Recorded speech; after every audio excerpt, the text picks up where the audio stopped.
Secourir, partager et surtout accompagner. Tel est le quotidien des policiers de la brigade d'assistance des personnes sans abri. Ça n'a pas changé depuis ce matin.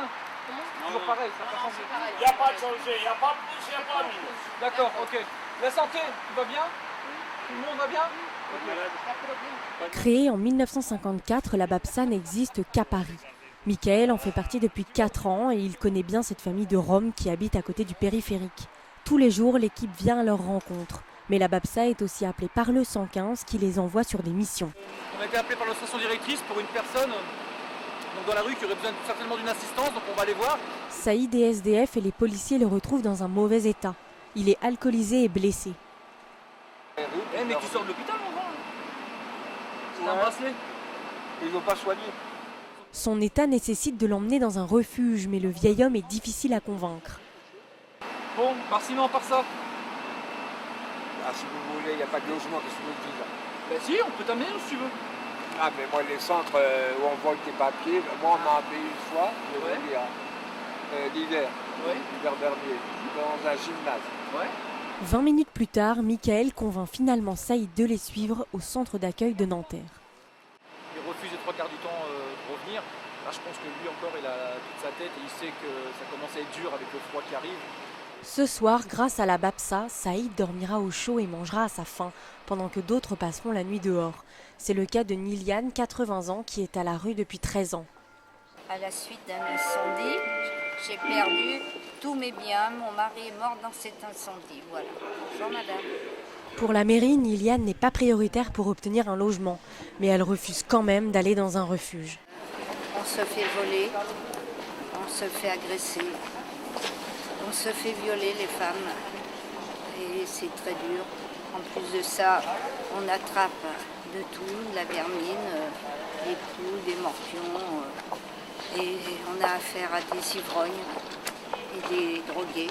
Avant, Niliane avait des amis, mais aujourd'hui elle est seule. Personne ne lui vient en aide. Les gens donnent bien une petite pièce par-ci, par-là, mais c'est tout, ça ne va pas plus loin. Tout le monde a des soucis. Bonjour madame. Bonjour. Merci, bonne journée.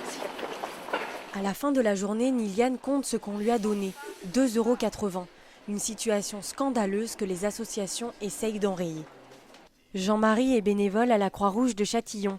Il prépare son équipe pour la maraude et fait l'inventaire des provisions qui seront distribuées tout au long de la journée aux sans-abri qui en auront besoin. Ça, ce sont des choses achetées au dernier moment, du frais, beaucoup de choses molles, faciles à manger pour des gens qui ont des dents en mauvais état, des fruits, du sucre, des boissons, et puis après tout ce qui est chaud, donc de la soupe chaude, du café, de l'eau chaude. 10h30, il est l'heure de partir. Les bénévoles emmènent les caisses pour remplir la camionnette. Ils sont encore sur le parking quand arrive Bernard, un habitué. Qu'est-ce que tu as à manger?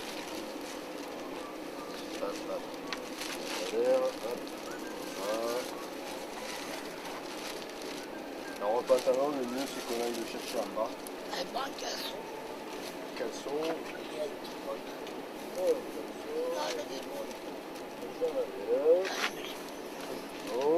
Là, on va à un parc dans le centre de Châtillon essayer de trouver Fred.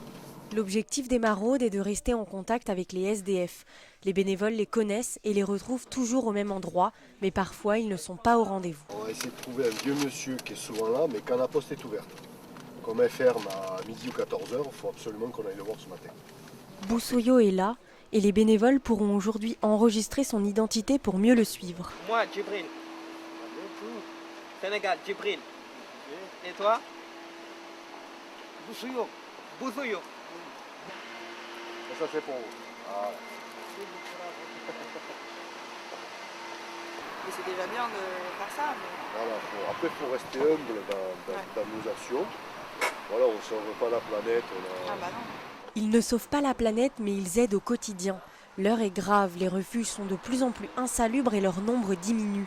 Les 10 et 11 décembre prochains, Marie-Arlette Carlotti, ministre déléguée à la lutte contre l'exclusion, tiendra une conférence sur la pauvreté, car la situation est extrêmement tendue.